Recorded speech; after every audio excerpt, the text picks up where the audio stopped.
Hey there, this is Suzette Kitzelman with Suzette Sells LA, and today I have a special treat for you. I'm taking you on a little tour of Hancock Park, which is one of the most elegant neighborhoods in Los Angeles.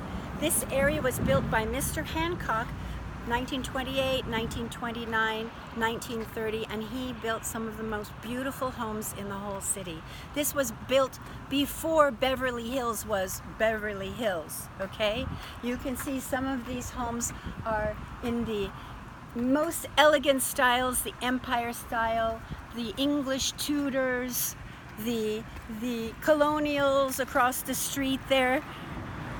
You can turn around and show across the street. Yeah, look at that. Isn't that beautiful? The English Tudors over here. And here they're very popular, absolutely gorgeous.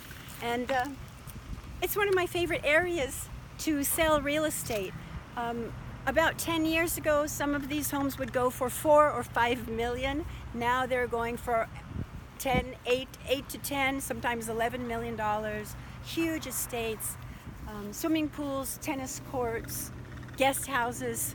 It's pretty sensational, and I would love to show you. If you come to Los Angeles and this is your price range, please allow me to show you Hancock Park and find your next home.